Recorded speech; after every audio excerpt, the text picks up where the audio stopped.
Good morning. Happy, I don't know what day it is. I hope you do.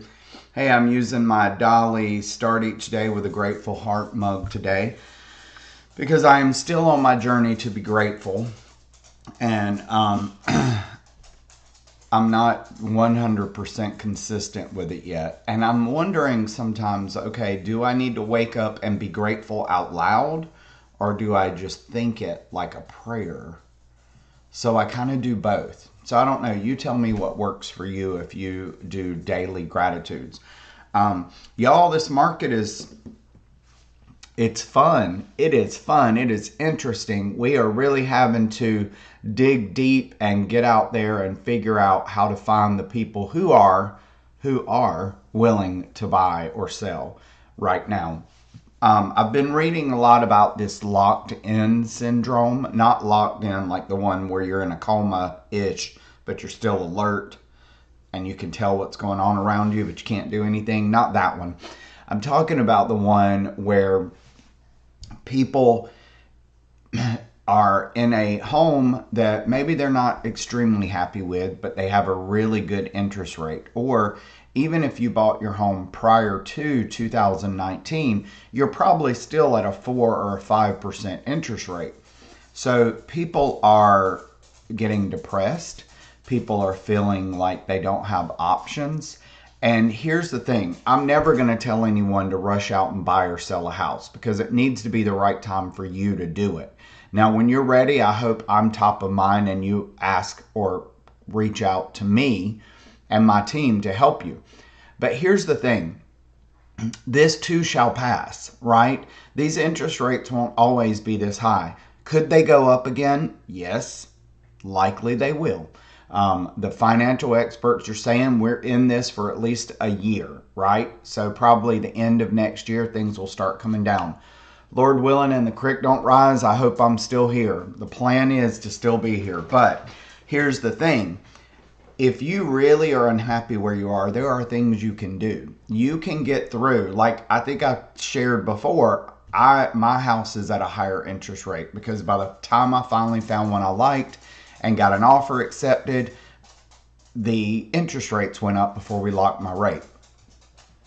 I nearly cried and I almost backed out, but here's what I thought. I was living in my rental condo, which is a 1 bedroom, 1 bathroom, with 2 dogs, a cat, and sometimes a husband.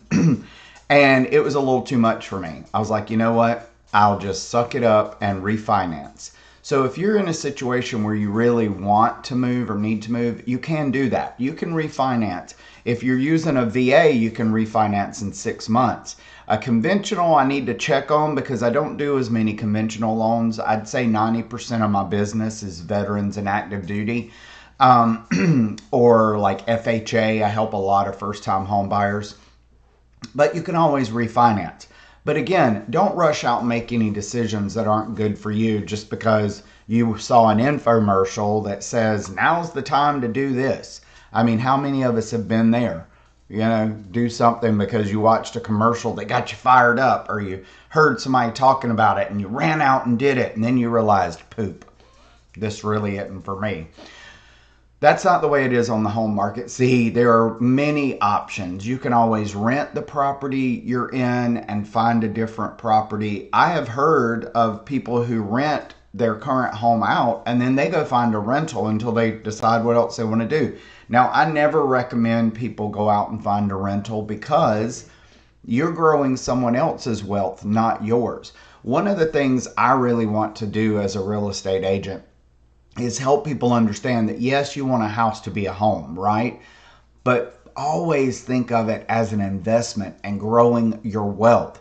Even if you are the type of person that you're going to live in that house forever, you can help grow generational wealth. So if you have children or grandchildren or a best friend or whoever that you feel like when you're no longer on this earth, you want to pass it along to them, you've now helped that person grow their wealth or get a better position on the rung of wealth. Because if you look through the best investments, real estate is still at the top of those investments.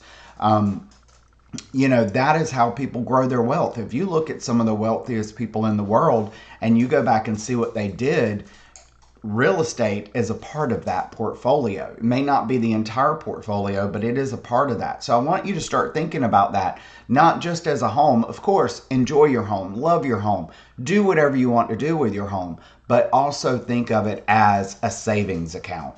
A lot of us don't do that. I wish someone would have told me that years ago, and I wouldn't have sold some of the things I sold. Now, some of it I had to, but I would have kept a lot of things. I would have kept my house in England for one, because that would have been great. By now, I would have a lot of equity built up in that house, but I didn't. I was coming back to the States, and I thought I just want to sell it, pay off everything, and get out of here. For me at the time, that was the best option.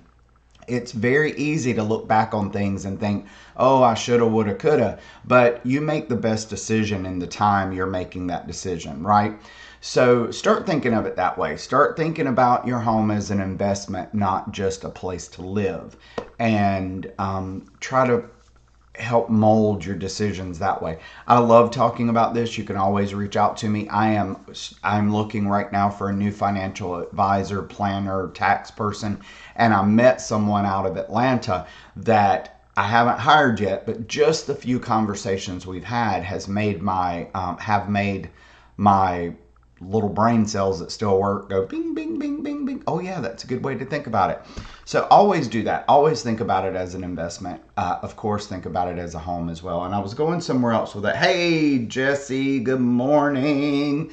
I hope you're doing well, young lady. But yeah, so that's how I want you to start thinking about things. So I am working on so many things and getting none of them accomplished. I won't lie to y'all. So many people say to me, oh my God, Wayne, you're so motivated. You get so many things done. Well, I'm glad you think so, because I would show you my desk here. It is a mess. I just cleared this little spot off so it looks good for y'all in the camera. I have got notes. I have got lists started. This is my little notebook. I'm like, okay, I just want to keep things on the computer. But if I don't do this, I lose them, because I have so many notes on the computer. And then I have things I want to research. Like this is a lady I met when I was on my training, and I met her, and she's got some really good things to help with like your real estate business.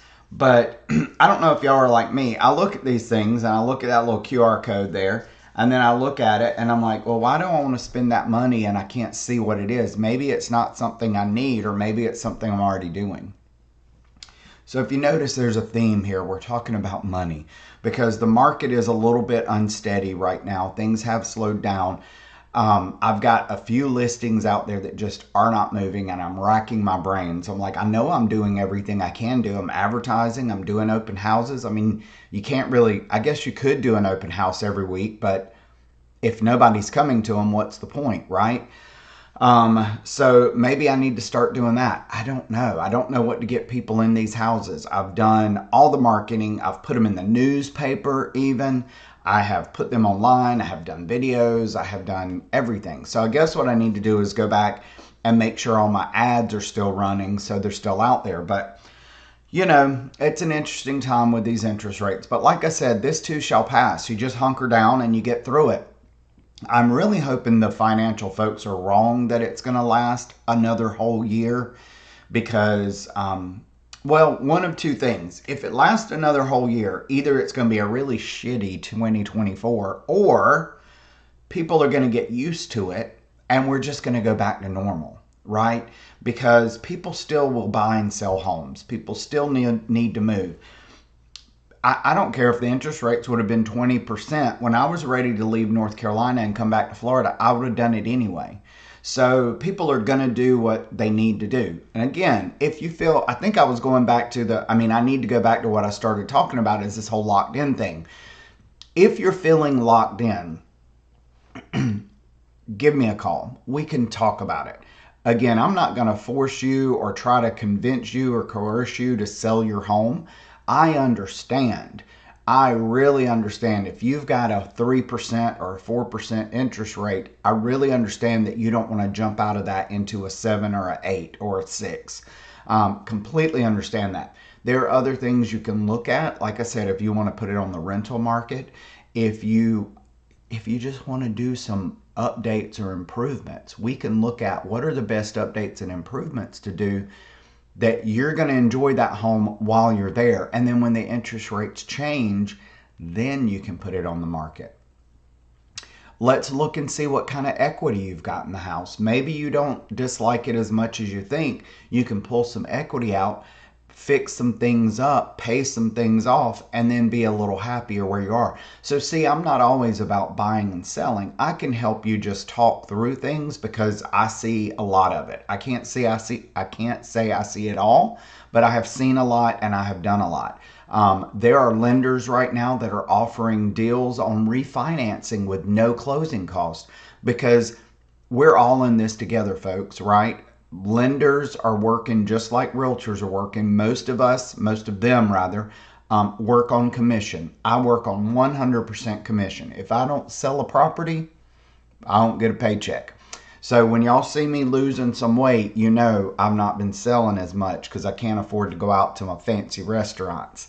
No, I won't let that happen, y'all. I'd go work for Uber before I end up not eating good food. I mean, life's too short, right? I lived on ramen noodles and fried bologna when I was in the military, and I am not doing that shit again. I tell you that.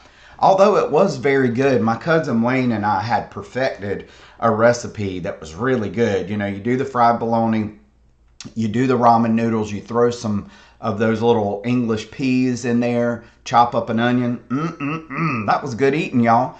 And then, you just put some salt and pepper on it, a little bit of garlic, whatever else you like. I'm a vegetable person, so I usually would throw some other stuff in there.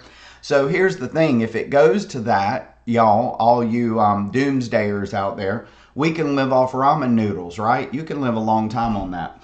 Anyway, hey, Carol Gibson Mankins, I need to come see you. I haven't been to the theater in a little bit because it's been a little bit busy in my world. Even though things are not as busy as they were, I've had stuff with my mom and all that stuff. But anyway, that reminds me, there's a special show going on, Always a Bridesmaid, at the theater. That's one of our specials.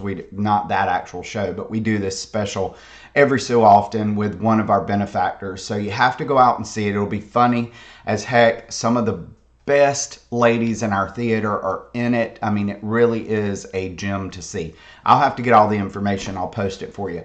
But hope everything's going well down at the El Theatro there, Carol. And then, hey, there's Margaret. Katie's watching. Hey, y'all. Lord, I got a lot of people on here today. Y'all gonna make a boy blush. I appreciate y'all being here. Oh, look, I'm blushing. Hey, y'all.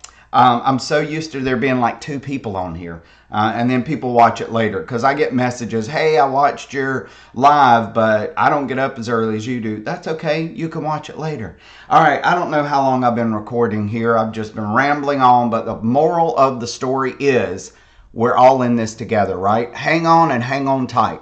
If you ever need any guidance or advice, if I don't have it, I usually know someone who does, but I'm always happy to talk through any real estate questions you have, even if you're not in my state. Now, again, every state is different, so I may not know exactly the rules in your state if you've got really rule specific, like contract questions, but I'm a member of Tom Ferry, which we have agents all over the world. I'm also a member of Leading Real Estate Companies of America.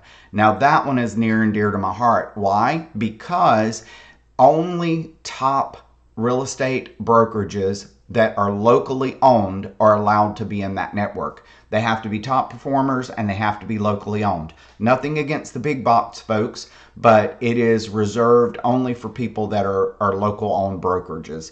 So you're like us, Levin Rinke Realty. We're not a national brand. So we are a part of that because we are the top in the MLS here in Pensacola and the surrounding areas. And Lord willing and the creek don't rise, we'll stay there because it's a good place to be. It means we've got a lot of experience. You know, it's not always about the bottom line. Of course, we're business people, so we do have to watch that. But it's about the experience. The more you do in real estate, the more you learn. It's like with any job. You know, you can read a whole bunch of books, but until you're actually out there doing it, It's a whole different kettle of fish, y'all. Anyway, all right, with that, I'm going to let you go. I'm going to drink some more of my coffee out of my Dolly Parton mug. And y'all, I had a dream last night. I met Dolly Parton. I was like, I hope this is a sign, Lord. I don't know where I'm going to run into her. Maybe down at the Aldi. I don't know. But anyway, so have a great day. Get out there and do something fun. Hopefully it's going to be a nice day. The sun's peeking through now, so we should be good. If you need me, call me. You always know where I am. So with that, get out there, do something good, celebrate life, enjoy yourself, be kind to one another. I took that from Ellen. I didn't trademark that. That is not mine. But be good, smile, and always remember, wherever you go, whatever you do, be you. And I will see you on the flip side. Bye.